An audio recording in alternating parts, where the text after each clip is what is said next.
Kati Eggers and Björgvin Severson from Yorth Consulting Group will be doing much of the presentation. And of course, Dan Kalman from the Mississippi Watershed Management Organization, who's a key lead in the Restorative Development Partnership, will have an important role in this today also.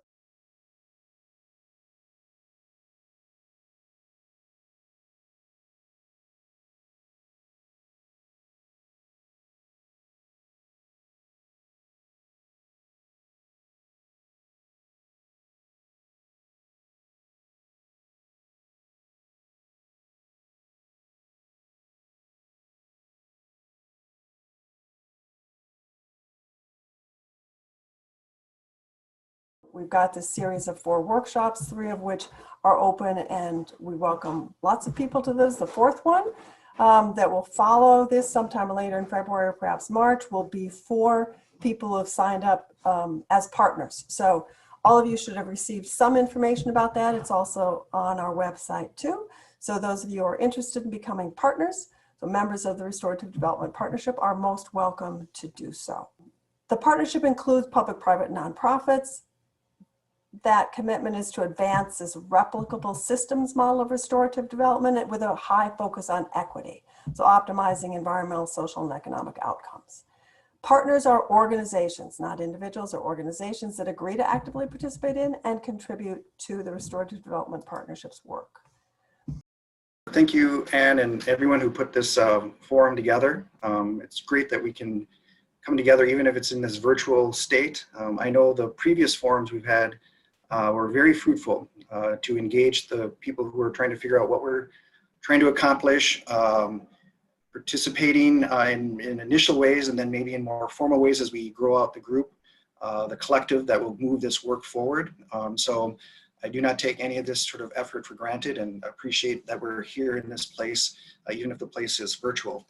I will also say that this is really great to see the maturation of not only the group and the coalition, but the steps that have been taken to get us this place where we can get even more focus to what something like this can mean, because there's so many comprehensive, it's such a comprehensive approach with so many different elements. Sometimes it's hard to keep track of what's the driving impetus behind something like this.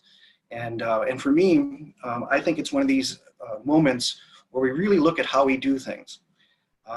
Not just in the name of doing better, more efficient work with our resources. That's always important, and this is certainly an example of that. It's also more than just an effort, though these efforts are important, to stop asking the environment to take on burdens from our activities. That this is a way to say that that model is over, and not only that, we're going to reverse it. We're going to do a 180. We're going to not only stop putting the burden unduly onto the environment. That which we used to say is the burden will now become our assets. To me, that is just such the great big insight within all of this work, to take a burden, move it away from the environment, and turn it into our own assets. But when I say our own, what does that mean? This actually calls into question how we think of this sociologically as well, or as a community. It says that that's part of the job too. And so for me, what's very intriguing about this is not only that insight that this should be something that we think collectively for collective values and collective empowerment, it's internal to what we would be doing anyways. Much of what we do in terms of social justice or social programming are mitigative efforts, important efforts called upon because there are problems that we want to solve as a community. But here, this is not something extra that we have to do to mitigate an existing problem. This is something we're already doing, turning it into a way that it becomes a vehicle for resource and empowerment for the community in the first place. To me, that is a powerful, powerful paradigm shift. And what's interesting to me as well, it's in an area that we often overlook. We're talking about infrastructure buried underground in many cases. Here we're highlighting it as its core importance, but looking at it anew in terms of its importance and its potential to the community at large, and that's exciting. So I really appreciate this work. I'm so happy that it's matured to this point, and really look forward to the journey moving forward. Thank you so much, Kevin. That was marvelous. I appreciate that. Your dedication to this effort and leadership has been extraordinary, and we're really excited that it will continue going forward. I'm going to turn it over now to Kati Eggers from the Yorth Group, one of our key consultants. and she will get us going on some of the deep content. So thanks, everybody. Yeah, good morning, everyone. This is Kathy Eggers here. I am the strategy and project lead at Youth Group. I'm here with my colleague Björgvin today, and our friends at Ramboll and Orascom as well. We are really so excited to be here with you today. This is really the moment we've been waiting for almost a year now, getting through 2020 without working with you as closely as we wanted. We really have been looking forward to these workshops. Not only to share out our thoughts and our findings, but really to collaborate with this extraordinary group that we have in the room here today. So we're super excited. Thank you for having us. Thank you for spending the time with us. And with that said, let's get going. So this is a visual that we will show over and over again. So the goal today is not to understand this completely, but to just set the stage for what restorative districts and cities could look like. So we want to make sure, we know we have some newcomers in the room, we have some folks who've seen and heard this before, so we're going to try and thread the needle between presenting the content in a way that is accessible for all, while also moving us forward. So listed here under our city, you see a series of restorative processes. So integrated utilities, biophilic landscapes, smart cities, material reclamations, and industrial symbiosis. We won't dig into these today. It's just important to understand that these are all processes that serve to do one thing, and they support one tenet of, one very important tenet of restorative development, and that is to turn waste into value. To turn waste into value, to turn poverty to prosperity, and liabilities to assets, all within a local context. That is really what we're trying to do here. And as you can see, these processes produce certain tangible outputs, such as clean energy, fuels, water, food, and materials, which are then the inputs for economic, social, and environmental outcomes that you see listed at the bottom. Another really important initial takeaway from this visual is the importance of infrastructure in restorative development. So what we build does not only serve functions, and these functions are very important, but they directly impact the quality of life, our health and well-being, and our ability to attract new industries. So we know that the current infrastructure has been built over centuries and is hard to change. But we also know it will not deliver to all of our future goals, including some of the ambitious goals that the city set out in its 2040 plan, comprehensive plan. So the question is, what does this new infrastructure look like? And how do we know that we are investing in the solutions and not on the problem? And hopefully this project and our work together as a partnership will start to help answer some of these questions. With that, I'm going to hand it over to Björgvin. Hello, everyone. Thanks for that, Kati. So I am here, of course, with Kati and our friends from Orascom and Ramboll. And so they are both, Orascom and Ramboll are global leaders in the engineering, construction, and development space. So they engineer, design, and construct infrastructure all over the world. And they manage the technical feasibility of the integrated utility hub. And they will present their findings later today. But then we are also simultaneously to the technical engineering feasibility of the integrated utility system and the hub. Then we conducted this restorative development feasibility study. Essentially, we created a baseline assessment for the city of Minneapolis, which is unique in certain ways. It's probably the most detailed study of any city anywhere ever in the world. To that end, we used over 2,000 indicators to measure performance, historic and current performance in the city across some major key performance areas. And Kati will come back with you in just a bit to explain that in a little bit more details. And then we're going to do some exercise on that topic. But I want to stress the importance of having this baseline, because without a really good established baseline, we would have a really difficult time measuring progress. And now we have a place where we can measure success and progress from, and we can also communicate it because all this is now measurable. So I'm happy to report that we have successfully concluded that part of the project. So covering environmental, social, and economic performance areas. And then I want to give it back to Kathy. I don't want to spend too much time on this now because I just want to have respect for time. But Kathy, will you take it back and lead us through the key performance areas? Sure, absolutely. One thing I forgot, I always like to share for those of you who don't know Björgvin or I, you might be trying to guess our accents. So I'm from Germany originally. Björgvin is from Iceland, but we both have lived in Minneapolis and St. Paul for a long, long time. So even though we've done this for other cities, when we come in and we speak about this, in the Minneapolis context, we're really speaking of this as our city as well. We're really, really invested in seeing the good work continue and in seeing this city blossom into the future. Here is another visual that we will get back to multiple times through our workshops, because this will really lead the logic of our workshops. These are the 11 key performance indicators that we evaluated in the assessments.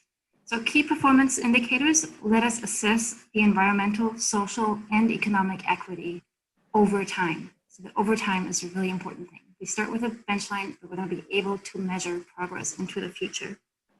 So this will serve as our framework as we make our way throughout the next 3 workshops. It's important to note that these are in a very deliberate order, as they build on top of each other to create a virtuous cycle in restorative development. So it's not just important for us to understand each individual score, but to also understand how they're connected with one another. So over here on the right side, we have our assets and resources, and that is really our focus for today. Those are water, energy, materials, or waste, but we like to think of them as materials, and food. These are our assets that we have as a city, and we believe these are currently underutilized by being treated only in silos, rather than being integrated with one another. That's our focus for today. But then in the future sessions, we will get to our resource management, which is how do we manage our assets and resources? So when we say IT and smart city as our next indicator here, we don't just mean the speed of our internet or whether we have smart traffic lights. Instead, we ask, are we using smart city technology to monitor and optimize all of our resource flows, including energy, stormwater, material flows, food waste? This section also looks at management and governance, land use and planning, mobility and access, and how they influence the economy. And then, of course, lastly, we have our outcomes. So that is the health and well-being of people, of communities, but also the health and well-being of our businesses. And lastly, culture and identity, which describes both the sense of place and, for lack of a better word, the city's brand value in terms of attracting new residents and businesses. And that last category, culture and identity, is one that we have left open. We hope we'll get a chance to discuss and build this as a partnership, because having gone through the last year and years before, this is a very, very important topic where this should be defined and discussed as a group and not some consultants coming in. So just make sure we signal that as well. So with that said, our focus today really is on the nuts and bolts, the assets and resources. This 0 point is so important part of understanding and communicating equity. Anyone interested in equity here and how to communicate that? Yeah. So there's a way to understand where we generate equity and when we are actually losing equity. What are the consequences of our actions and performance? How do we know that we are achieving the desired results, the desired outcomes? So a part of the software or the assessment tool that we used in this project is to have a very clear definition of what the 0 point is. So I want to explain it here in a little bit more technical terms. So 0 point is exactly, it's a neutral position. The 0 point is a benchmark, essentially, that helps us identify whether actions are equitable or not. And in this case, actually, we can actually determine how equitable are they. If performance scores below the 0 point, so you see that 0 point with the neutral position on the chart. If an action or performance measures with outcomes underneath that 0 point, we're actually generating net negative outcomes. So you see, that is not really net, we're not achieving net zero goals, and we're definitely not achieving net positive goals.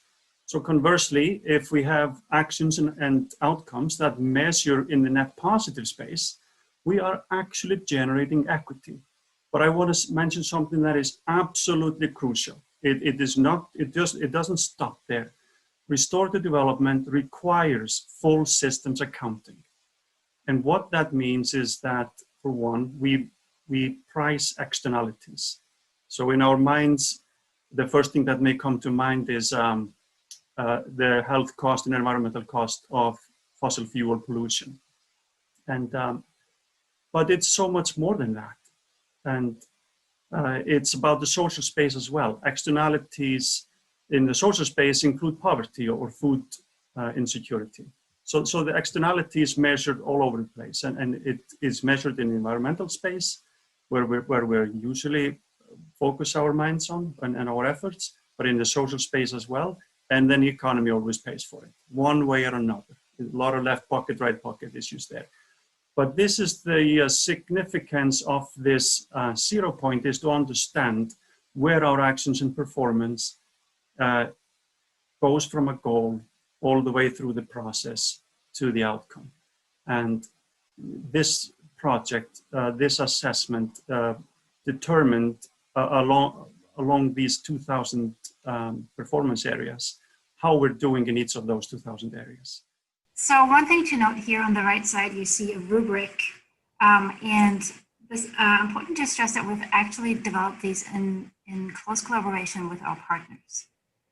So this is something that's new that we've felt was really important to do with this cross-disciplinary group.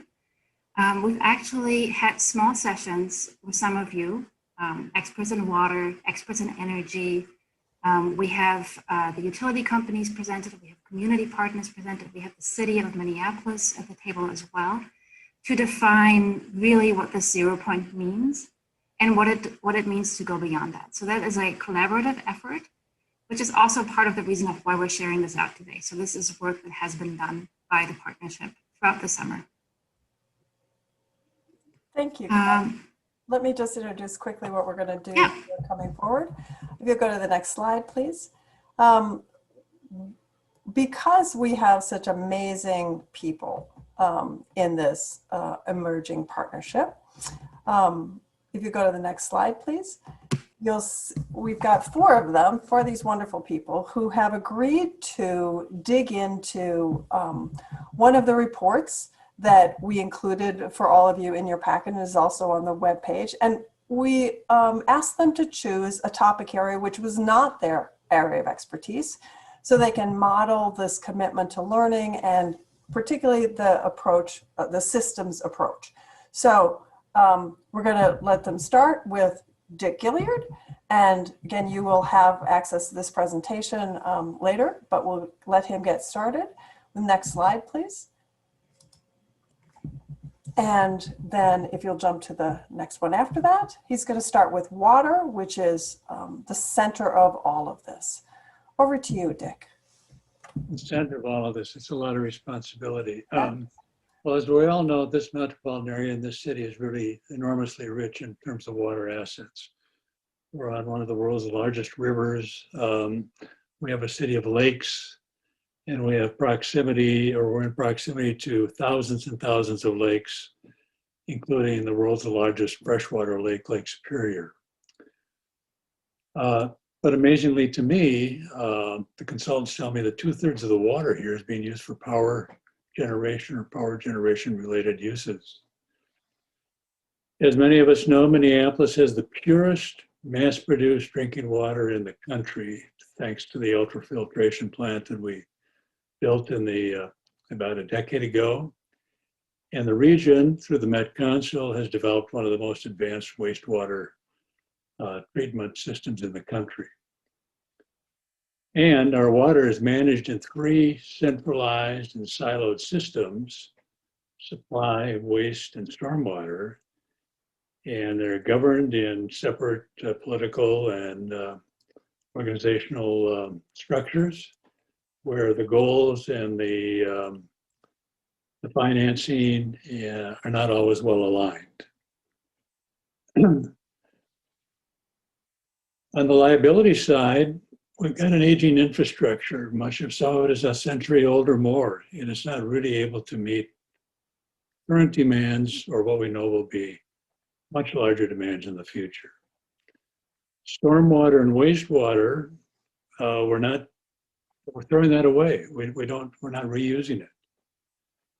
And water that we use for energy generation often comes back or is returned to the environment and is at risk of being degraded by pollution of chemicals or being returned at a higher temperature.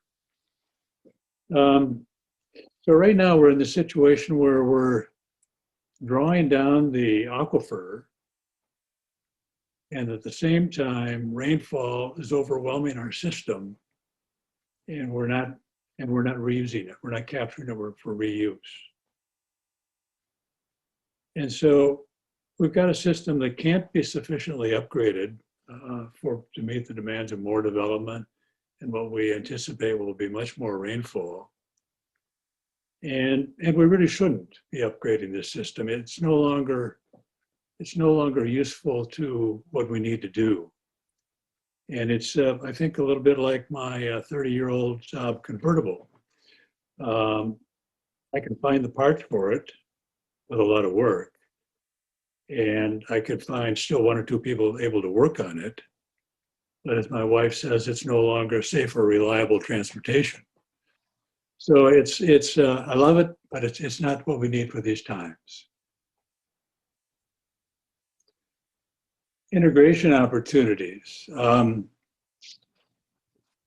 regional experience of the regional Met Council, we've learned how to do things together, but now we have to learn how to do this in a different way to achieve integrated closed loop one water systems. We have to learn how to capture, treat, and reuse stormwater on site to relieve the strain on the aquifer and contribute to a blue-green infrastructure. And how do we consider zoning as a tool to identify closed loop districts where water is integrated, with other resources? And right now we're in a situation where, because most projects are developed on a site-by-site, building-by-building basis by individual developers, their only concern is really managing the site, the water on that site, or the falls on that site, or is used on that site on a individual basis. So it seems that we have to be moving towards some sort of a zoning framework to establish a series of integrated closed loop systems and districts. Probably no great insights here, but as we know, the centralized systems are really at some risk to either sabotage or loss of power or so on. And that if there were a severe extended drought, I had not realized this, many of the surrounding communities would be turning to the city of Minneapolis as a source of water. And I hadn't really, I hadn't been thinking about that. As we know, electricity does come at some cost to water pollution, or a risk of it at least. And maybe not everybody thinks about it when they turn on their faucet, but the electricity to drive those pumps is related to that potential risk of water pollution. And then I kept running across this term dawn of replacement. It did sound like a band to me, an old rock band or something, but it's really a term of the American Water Works Association when they talk about this as an era of replacement. And I think that is the key here, that we don't want to replace or repair, fix what we have. We really need an entirely new approach to water management and how we think about it. And I just wanted to set a bit more context as you're all taking in this content. I know we have some experts on the call. We have people who work in water in Minneapolis, people who work in energy, who have much more expertise than we're able to communicate today as we're kind of giving this overview. So I think it's really important to acknowledge, number one, that we're talking about systems that have been built over decades, if not hundreds of years, that have served us really, really well, and that have obviously led to a lot of growth and well-being. When we are exposing some of these externalities, we're not talking about individuals being at fault, we're just talking about systems thinking. And as we think about systems, it's also important to acknowledge that anything that we bring forward has to be seen in a long-term horizon, right? We're not thinking that we can change this in 5 years or even 10 years. We think we need to start today. We think we need to have a roadmap and know how to spend the next 5 or 10 years. But this effort is much, much longer than that. So this is really an effort to look at what will the next 100 years look like. So I just want to make sure we're sort of aligned on the time horizon that we're dealing with here. So I'm going to spend a little bit more time on this 0 point just to continue to advance an understanding of how we use these metrics. So it's really important to understand that any externality registers in our system, which is why all of the scores that you will see are negative, because as it is today, everything we do has externalities somewhere. Sometimes they are small and they are, for lack of a better word, debatable, right? So when we talk about 2/3 of water being used for power generation, we get a lot from that, right? We get a lot of electricity from that. And the cost is to pump some hot water back into the river, which by and large is considered safe, with some small externalities around the surrounding wildlife. So even something like that would register on our scale as an externality, but that doesn't mean that it is necessarily the worst option, right? Because we know that solar panels, for example, also carry externalities in terms of the materials and toxic materials it takes to produce them. So that would register as well. So I just want to make sure to always bring it back to, this is objectively registering externalities, liabilities, but also equity building ones as much as we can. We're not looking to put the finger or place a blame on certain technologies necessarily, but really to find this true cost accounting that will help us make decisions going forward. So water registers at -20.7, which is actually the best score that we have amongst all of the key performance indicators. It scores as green, which means we are managing this resource pretty well, but there are still leakages and externalities that are a net negative in the system. So here's what a 0 point for water would look like. I'm just going to highlight a couple of them. So a one water approach would maximize use and reuse of water at the local level whenever possible. The water supply comes from a sustainable local source and is treated to really 0 level of contaminants. We're not quite there yet today, technically and technologically, but at the 0 point, it would be treated to absolute 0 contaminants. Same with wastewater. So wastewater today, federal regulations allow a small percentage, tiny percentage of impurities to persist. In a net zero system, that would no longer be allowed, and we would treat it really to 100% purity before we pump it back into the river.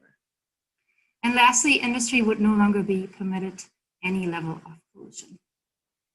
Now, to get to restorative, this gets to what we were already talking about through the chat.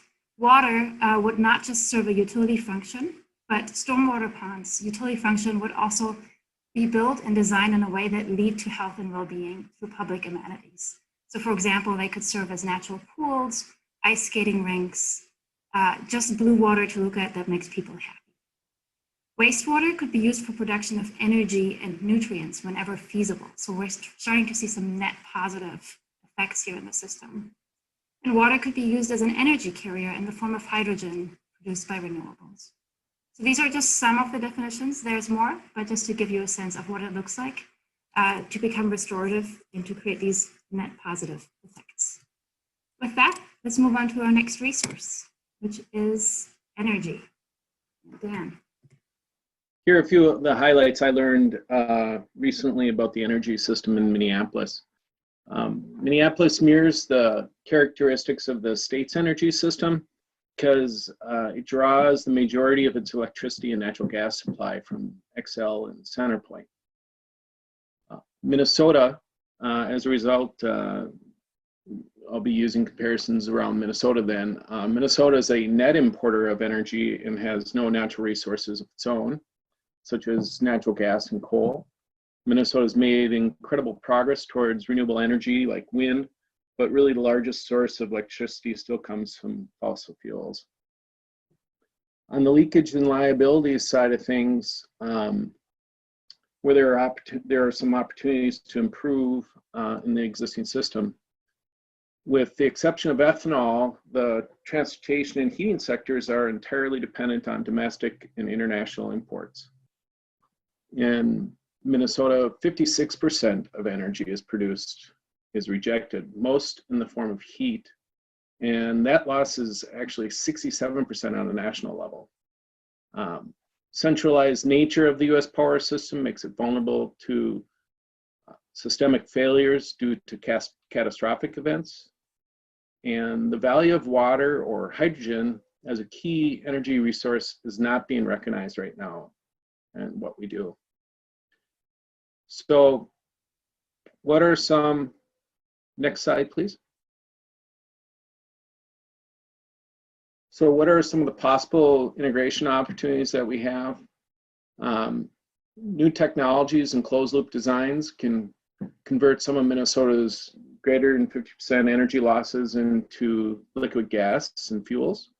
And hydrogen made from water can be used in industry, transportation, and building heating and cooling, which are some of the most difficult places for us to achieve our goals in terms of energy. Yeah, some of my real surprises here were now I've always thinking usually just about energy in terms of production, and I did not realize that Minnesota lacked or had not thought about how it lacks from natural resources of its own, natural gas and coal and so forth, and how dependent we are on imports for that. And that just really seems like something we should be addressing, just to have that, to be more resilient in that sense. I was not aware also that within the next decade, the trend for renewable energy is to financially outperform the estimated operational costs of gas, natural gas that is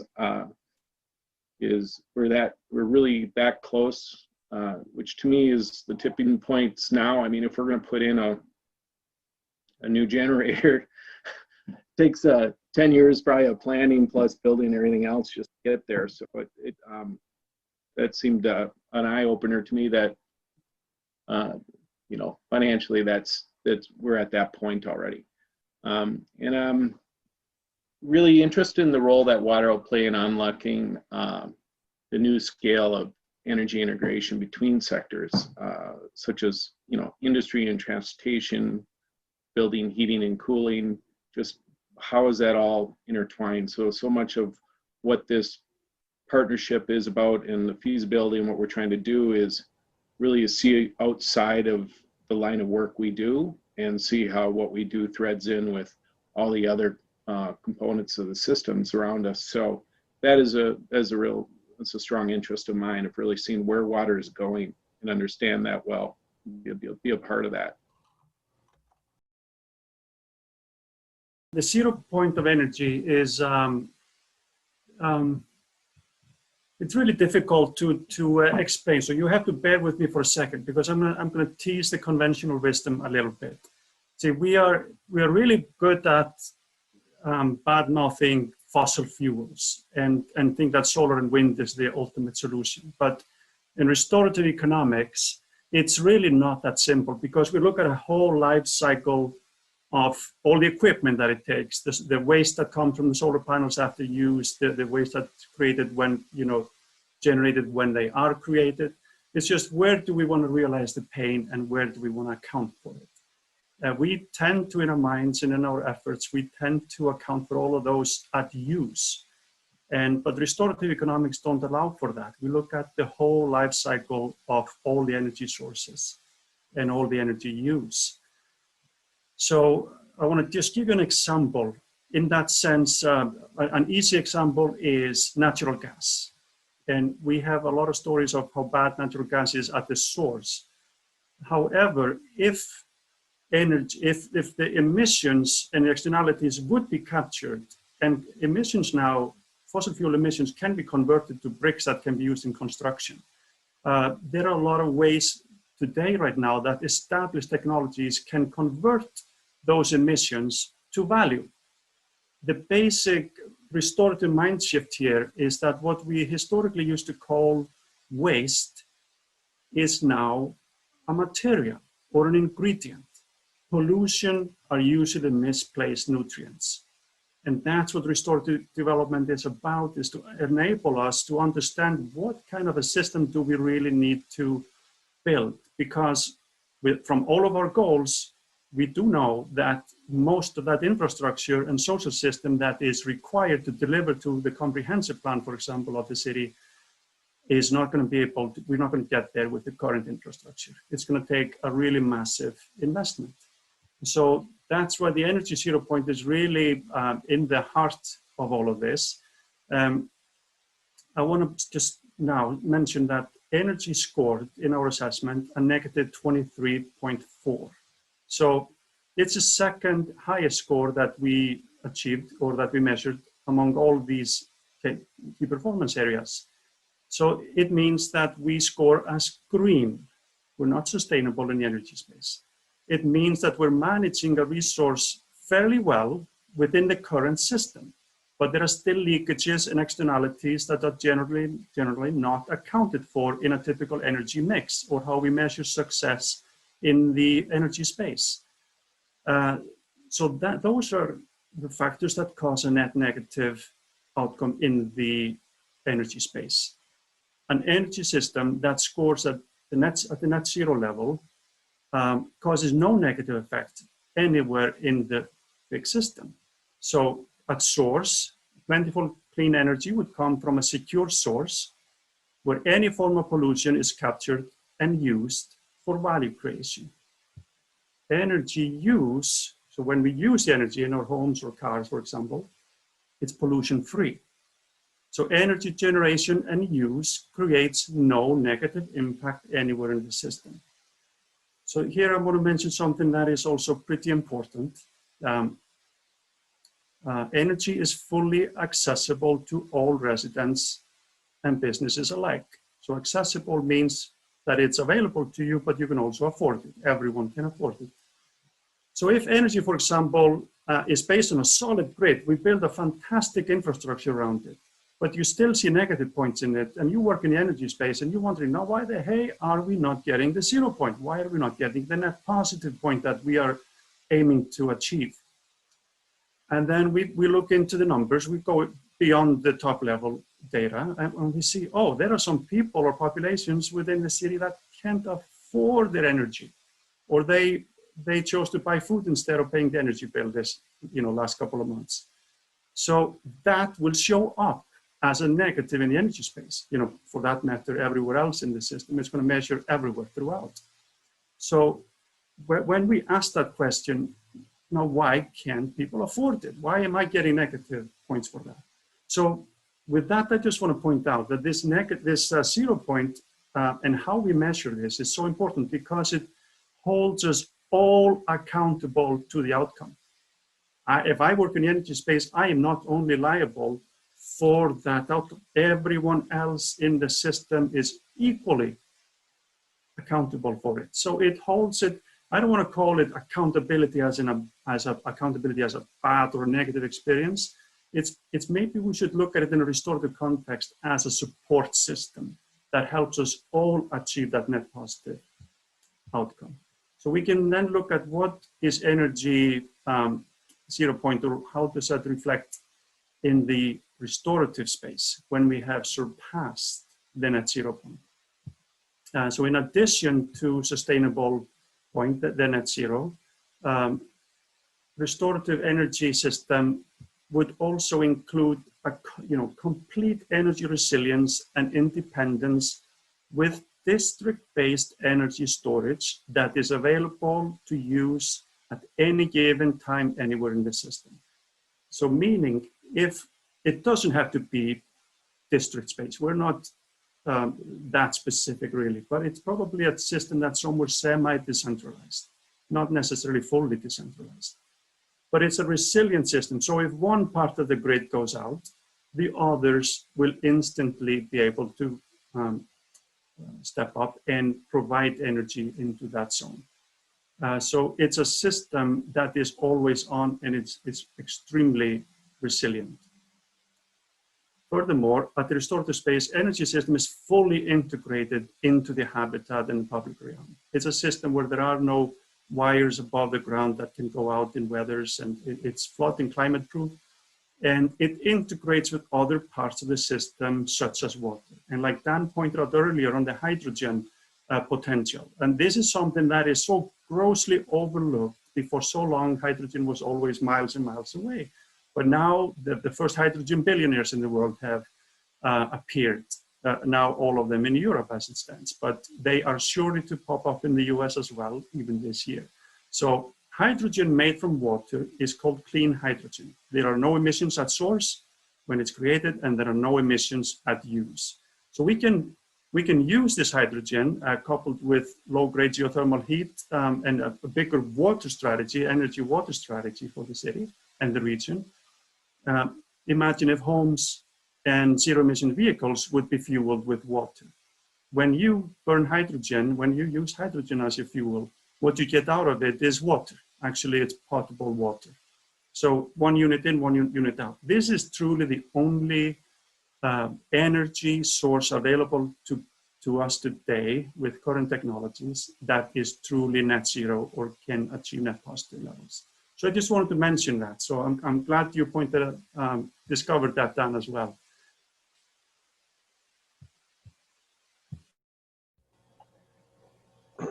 All right, good morning, everyone. So I had the materials section, and in my review of the documents that we had, I came across a couple of pretty interesting pieces on it.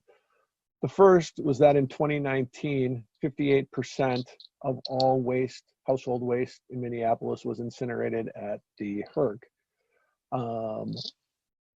18 of the material that was not incinerated, 20% of it was, the remaining 20% was recycled, 18% was composted, and 4% was landfilled. So 62% of the material collected was either burned or buried. The other piece I would note in this is that of the 18% that is listed as being collected for recycling, we may see later that it may not all actually have been recycled.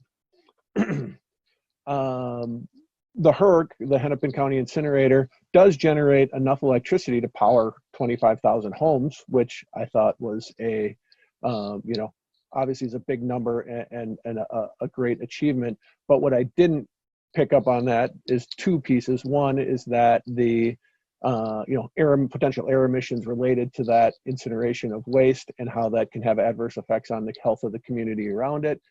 And secondly, that it may, it turns out that this use of the HERC leads to is a less bad solution, which may have decreased abilities to find ways to enhance recycling, and it also, if we continue to use the HERC, it will not move the city towards its recycling and renewable energy goals. And then lastly, the big piece in there is that the construction and demolition sector represents a huge opportunity. Right now there is no importance placed on building materials as part of redevelopment. I'm in the development realm, and I know that when you go to demolish a building, it's more cost effective for most of that material to end up as a waste product and be landfilled or disposed of as a waste product as it is to take it apart, find materials that are reusable in there. Other than, there are certain things, metals are typically pulled out, but other than that, it is largely a waste product. Moving on to the leakages and liabilities. The first one is what was so shocking to me, that based on studies, as much as $2.3 billion worth of materials were landfilled between 1996 and 2013. Obviously, again, that is because the financial incentive wasn't there to get the value out of those materials.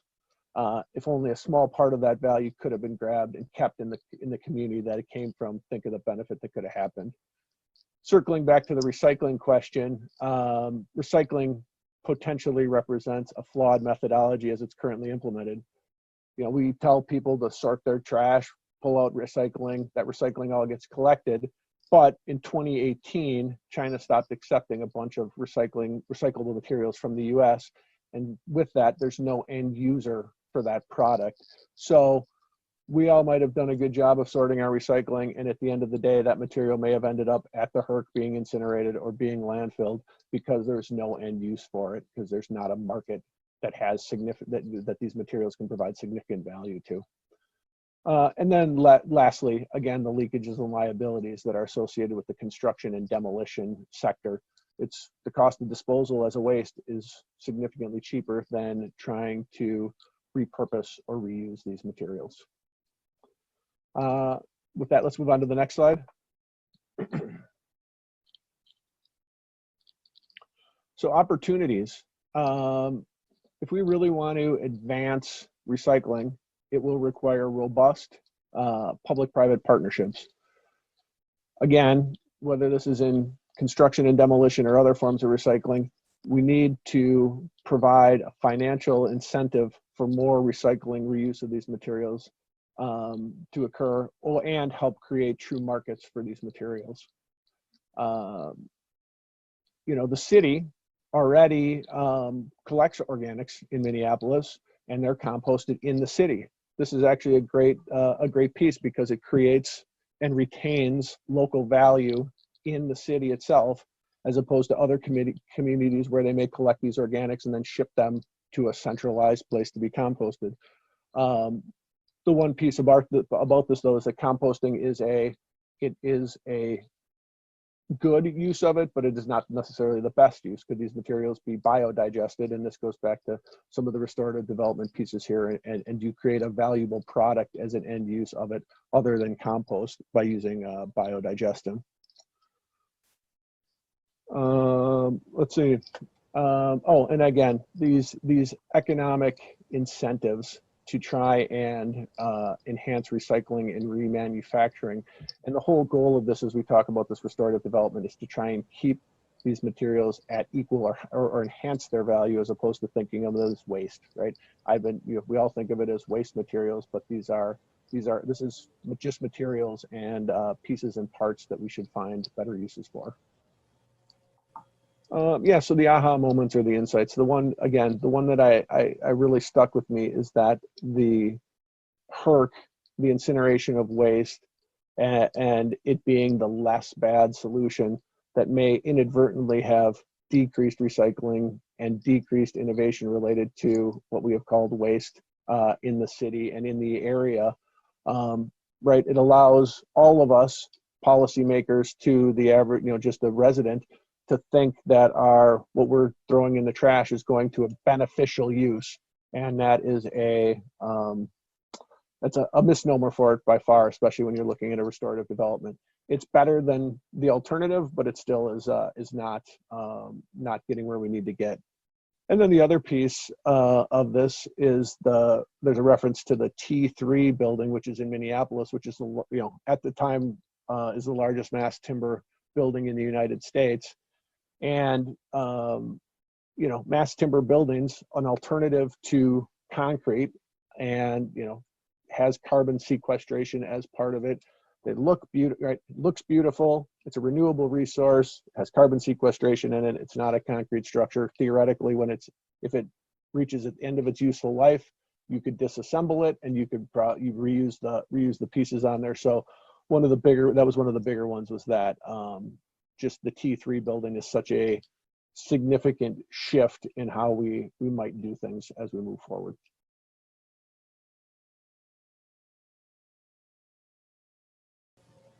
Right, so materials score a -35 on our scale, which means it's a conventional system with lots of externalities, as we've just heard. So at the 0 point, it would mean that tipping fees to dispose of the waste reflect the true cost, leading to eco-innovation. So arguably, tipping fees today are too low. It's very cheap to just dispose of stuff in landfills. And that prohibits innovation. Arguably, too, in a restorative system, maybe tipping fees is not the metric we'll go by. Maybe that's not the economic system, and there might be a different structure altogether. Secondly, a material innovation strategy has been put into place to eliminate waste streams. So obviously, this is way out of the scope of a single city or a single locality, but we need to work towards that. So what we've heard about HERC is just part of the story. The other part is what actually does happen to the stuff that does get recycled. In Minneapolis, Minnesota, with Eureka, we're doing a pretty good job of recycling things. We don't ship to China as much as other parts of the country. But when it is shipped to China, or even here, are we actually keeping materials at equal value? That becomes the interesting question in restorative development.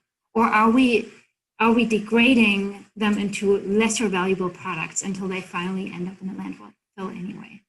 So in a sense, you could argue that with the advent of plastics in the 50s, 60s, and so on, we've built a really, really good infrastructure to take care of it, right? We all recycle.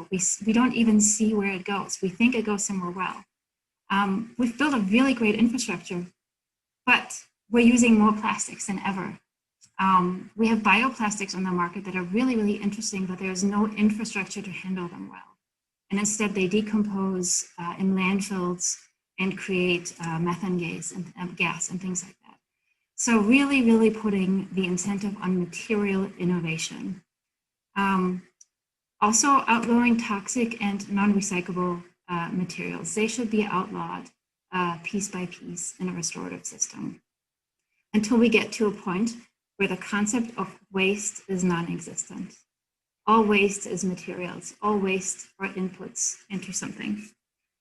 So from a restorative perspective, it would mean that we would have a system-wide material strategy and roadmap in place to capture and repurpose all materials. Toxic and non-recyclable materials are not just outlawed, but they have been designed out of the system. The business incentives are such that it made sense to design them out of the systems. Landfills and other waste sites are mined for energy and other resources before being converted back into natural habitat over time. So we try to get back to what we think we lost and see what we can do there. There's many other things about industrial symbiosis, about how cities can leverage the concept of a circular economy to attract certain companies and build local material loops. We'll focus a little bit on that today, and then even more so in the next session as well.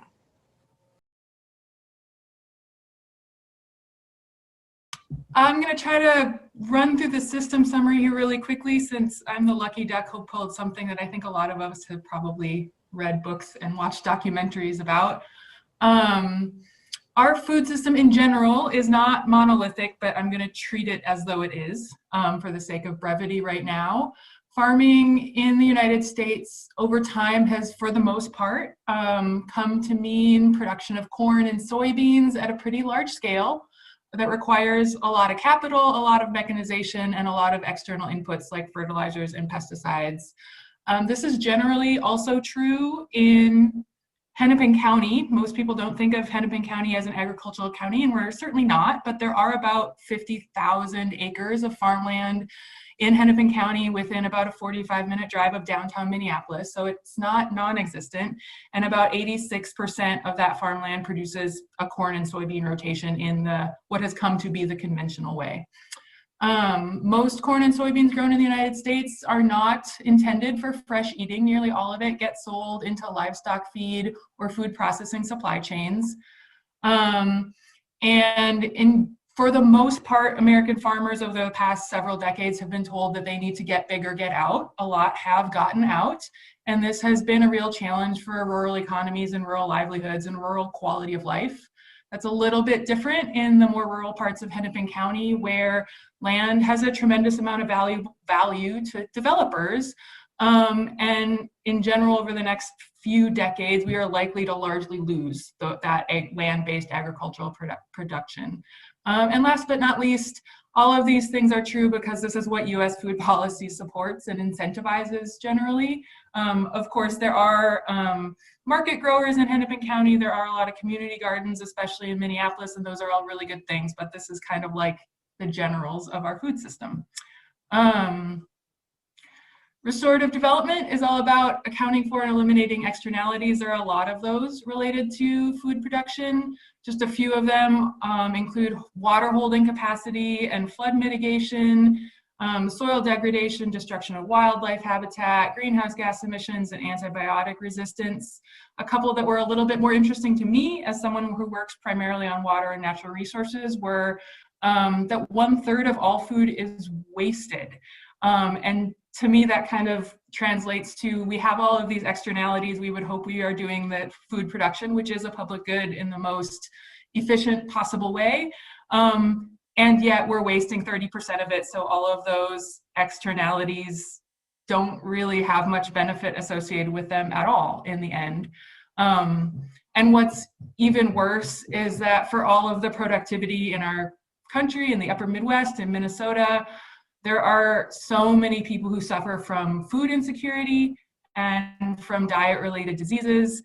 And this has big impacts on our healthcare and public support systems, which require incredible sums of money to support people having those experiences and are generally still not sufficient to meet the scale of the need.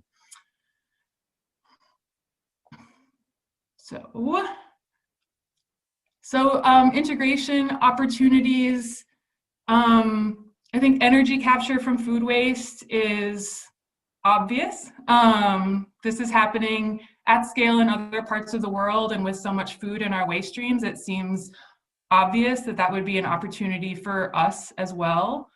Another one that I'm going to blow past because it's less interesting to me, because that's my field of expertise, is that if we could reduce the amount of food in our waste stream, we could, in theory, reduce the amount of land required for agriculture and increase water holding capacity of that land, which in Minnesota means that we become much more resilient to climate change projections for mid-century, and other places like California, stresses on the water sources and impacts of drought become a lot less.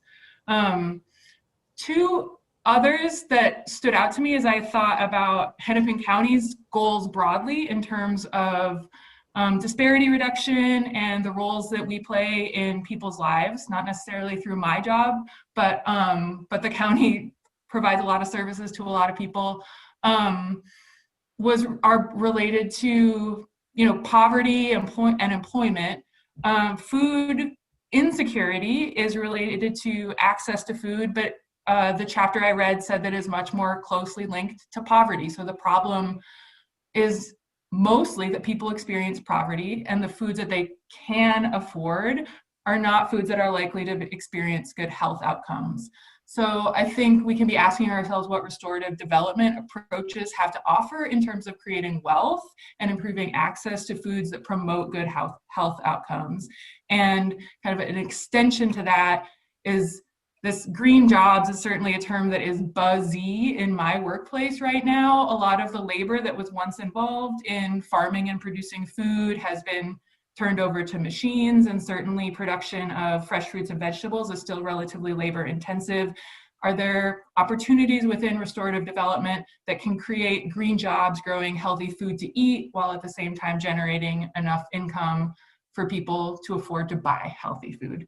Some of the statistics related to food insecurity and the cost of food insecurity and hunger in Minnesota really just kind of like actively blew my mind. It's not something that I work with in my everyday work, but some of those were, and this is pre-pandemic, almost 12.5% of kids in Hennepin County experience food insecurity, and the cost to us as a society related to, I mean, everything, like the ability of those kids to go to school and learn when they're hungry must just be tremendous. The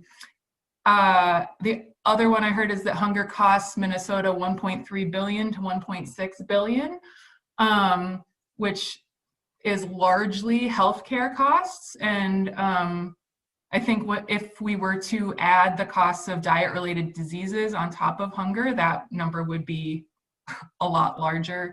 The other one that really struck me is that the value of food wasted every day in Minneapolis is 3 times the amount it would cost to eliminate food security in all of Hennepin County. So I think the resources are there to make outcomes a lot better for people, but we just need to be aligning those resources and working on eliminating some of that waste. A couple that were like a little bit further made me think like a lot over the last week is that it's cheaper to buy a box of cereal than a pound of Brussels sprouts. And that in some ways seems so obvious to me because it just is. But when you think about everything that goes into those agricultural products coming into a supply chain, the machines that are required to refine them, the people that run those machines, the buildings that house those machines, the people that create the branding images on the box, the IT support of the people who create those branding images, it is just bonkers to me that all of that is still cheaper than Brussels sprouts that need to be picked and like transported to market. And it just seems obvious that something is so fundamentally broken about that. And then the other bonkers thing to me is that paradox of the prevalence of food insecurity and the prevalence of food waste. And as I thought about it more, it made me wonder a lot about how food waste varies in terms of like the cost of food proportionate to your income, or does it vary proportionate to the amount of fresh food that you buy? And I think understanding the economics of food waste and how that responds to economic signals or doesn't could be really important to us understanding how restorative principles could really use the food system to improve health outcomes and reduce disparities related to that in particular.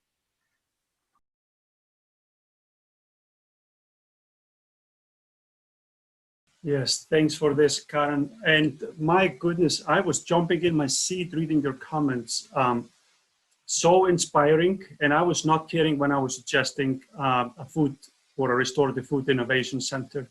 This is actually being done in the world. I think many of you know the Milan food framework from Milano in Italy and others. So food is so incredible. Long time ago, I was a small part of a project called Al Marai in Saudi Arabia. They were actually going to produce dairy products in the desert, if you can imagine that. That was probably the most expensive agricultural project in history.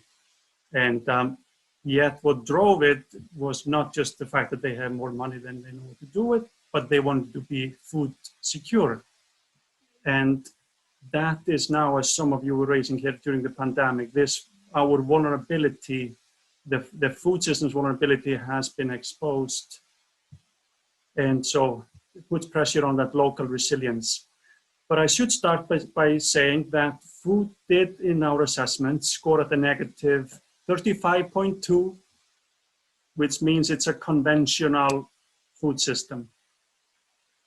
Conventional these days is not good, but it's not unusual. This is almost any city in the world is there, and many are even behind us. It means that we're managing this resource poorly, as Karen pointed out. There is hunger. food insecurity, and multiple other externalities are being caused throughout the system, and it's in the environment and social. And of course, as always, it comes out in the economy, so measured as economic leakage. So it's not really good to have it. It's very expensive. In practical terms, then food is one of those parts of the system that is managed by the private sector. So keep that in mind. It's regulated by governments, but it's managed by the private sector. And like in many other sectors, the government is trying to regulate something it doesn't fully have control over.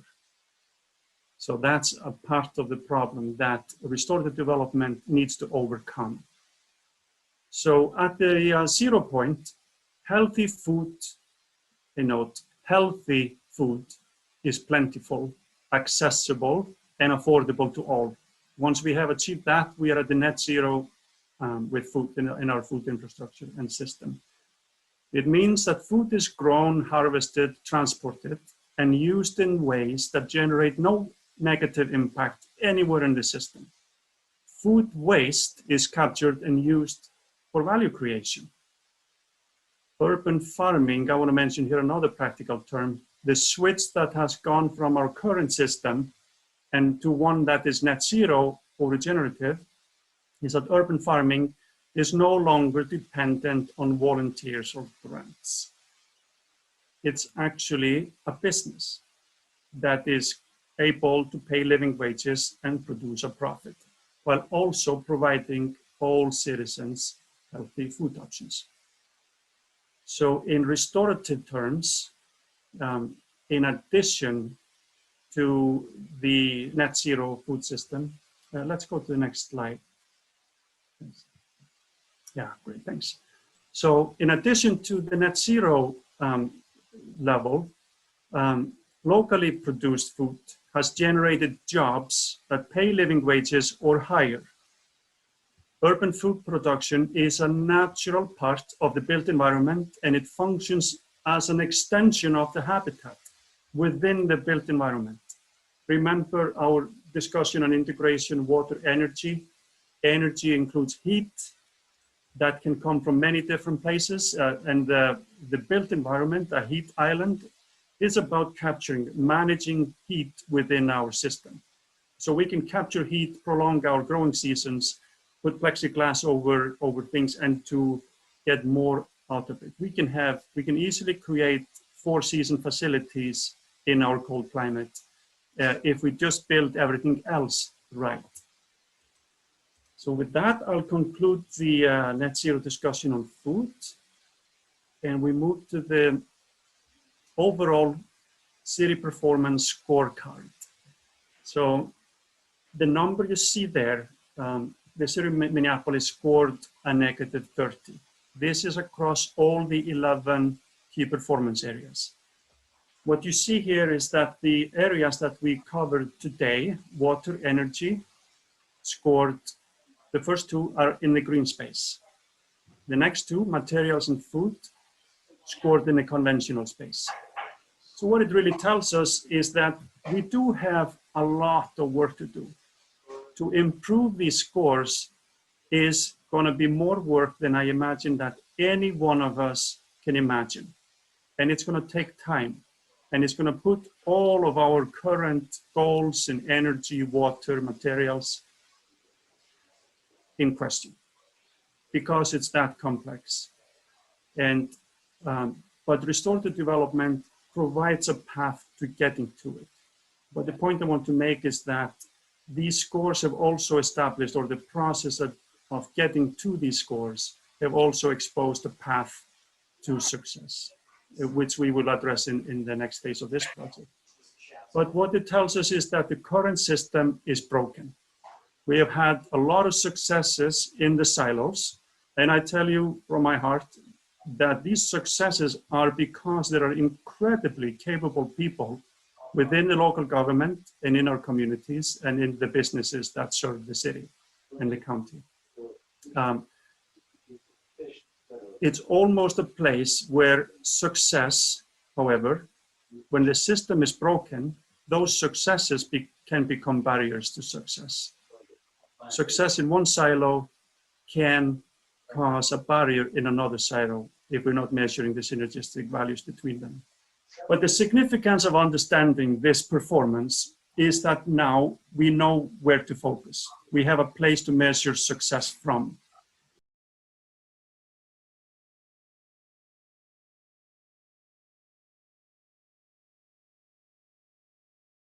Here you see this visual from the earlier part of the session today, where you see this whole system. This is kind of depicting a restorative system, some of the key components within it.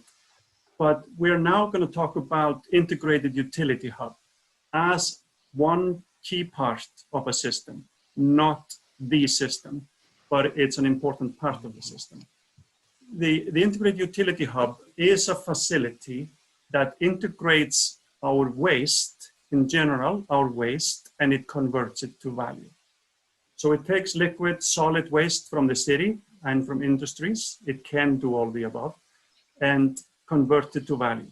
So all organic waste and wastewater, stormwater, can be converted, it can be treated and used for public amenities, public pools, beautiful streams that run through districts, for industrial use, and it can support blue infrastructure, and it can water green infrastructure. So then the organic waste will produce in the integrated utility hub. The anaerobic digester will have a product that comes out of it, which is compost, nutrient-rich compost. And Patrick Hanlon at Environment mentioned earlier in the chat that suggested the use of biochar. So in this sort of a system, biochar has a really good and economically feasible situation as a part of that system when we blend this compost with biochar and other biological processes. So we're mixing technology and biological processes throughout the city to capture heat, capture nutrients and value. And in the process, we create a lot of jobs. But most of all, where it begins is that we start creating beautiful green and blue infrastructure throughout the city. Step by step, year by year, we increase this infrastructure. This infrastructure is a base for beautiful biophilic landscapes that will benefit developers. It creates a lot of jobs. So urban agriculture, flower farming, is going to be a natural part of this system, what you see on the surface. But this is what the integrated utility hub is really designed to do. Then, importantly, it's a single building. The integrated utility hub is not intended to be privately owned, and we do not measure success of the integrated utility hub in the hub itself. We measure success in the community that it serves. So the outputs from the hub can produce values and products and ingredients that can be used by the community, making urban agriculture, flower growing, and other industries. If we convert materials, waste materials, to other materials, it can support a lot of local businesses who will then treat these materials, process them, and sell them to the big corporations that people were noting earlier in the chat. These are the big businesses that are looking for packaging and other ways to create circular economic products, which is an incredibly fast-growing sector of production today, remanufacturing. So this is what the hub is designed to do. Good morning, everyone. It's nice to be on with you. For this phase of the project, Ramboll conducted a conceptual level review and design of the IUH to help determine the feasibility of the project. For the IUH conceptual technical analysis, we reviewed available waste sources available for the IUH, appropriate technologies to be included in the system, stormwater capture for the surrounding area, and aquaponics and hydroponics options to be part of the IUH.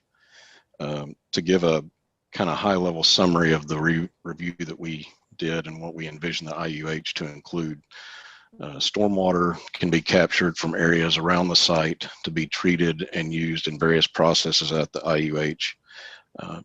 Source-separated organics or food waste, along with green waste, can be received at the site and placed in an anaerobic digester. In this digester, microorganisms will use the waste as a food source, and as a final product, finished compost will be produced for use in the community. A byproduct of the anaerobic digestion process is the generation of a biogas. This biogas can be combusted in an engine to generate electricity and heat, which can then be used in various facilities at the IUH. And then any excess electricity that's generated can also be sent to the electric grid to be used in the community. And then the aquaponics and hydroponics system will use treated stormwater as well as electricity and heat from the engine to help grow fish and food to be provided or sold in the community. To help define the IUH components, we developed overall block flow diagrams identifying all the different components of the IUH, anaerobic system process flow schematics for the digestion system, calculations for greenhouse gas emissions, and a 3D conceptual arrangement of the IUH, as well as drawings and visualizations for the visitor center. The slide you saw a couple of moments ago that showed visitor center, that's one of the visualizations we created for kind of like the lobby of the visitor center itself. And if you move on to the next slide, that's a rendering of what we envision the outside of the building to look like. On the very top there, you can see some open glass type areas. That's the hydroponics part of the facility. The aquaponics, fish farm, and the hydroponics will all be within the visitor center itself inside the building. And then we can also have some meeting rooms and things like that for the people in the community to use inside the visitor center. Thanks for this, Gaines. So Gaines is has been the chief engineer on the IUH project, together with Mark Travers at Ramboll and Mina at Orascom. I want to we're getting toward the end of this here, and but I want to emphasize here on this, my last slide today, the IUH is specifically designed in Minneapolis to be a catalyst for restorative and circular development. So as Gaines pointed out, then the IUH could be, it's technically feasible, it's determined technically feasible, and in its own right, it's a good investment on its own. Investors would likely want to invest in it. But this is not what we're doing as a part of restorative development. The IUH is a community asset, and we are more interested in the wealth that it can create in the community that it serves versus having a primary focus of producing a profit for private investors. So with that in mind, as Gaines pointed out, the IUH takes liquid solid waste, converts it to value. So the outputs: fertilizer, treated water, food, energy, living wages, because everyone within the system is going to have at least a living wage, and materials. So these will feed into and support new and existing local businesses that now can create more new green jobs. Blue and green infrastructure and habitat, as we discussed earlier, food, energy, living wages can now feed into the affordable housing programs, for example. One of the issues that we recognize is that people don't graduate from social programs. It's kind of this everlasting story. So this comes out when we measure the restorative economies. These are economic leakages. It means we're doing something wrong, probably that the system is wrong in some places. So now if people, what the IUH is also intended to do is to hire people, let's say from affordable housing programs, but now they're not earning minimum wages or no wages, they are earning living wages and they get education on site. So this is an opportunity for local players, nonprofit organizations and businesses to carry out their mission within the IUH or within the IUH ecosystem, the system that it serves. Now they have a job, a career pathway, and education in the same place. Then, and so this is one example of how the output from the IUH starts to convert an old, and I'm going to be so bold to say, an outdated economic structure to one that is restorative. So you see, it is intended to kickstart restorative development, to catalyze restorative development. And because of that, we cannot measure the ROI of the IUH itself, but in the system that it serves. Thank you so much to all the presenters and all the participants who contributed so much. The next workshop is January 25th, focuses more specifically on equity and the remaining key performance indicators. There, you may recall there were 11. We went through 4 today. We'll get into the remaining 7. And again, with that center on equity, equitable communities. Again, a reminder about membership opportunities, and then we'll put the questions as well as all the materials from this workshop up on the website.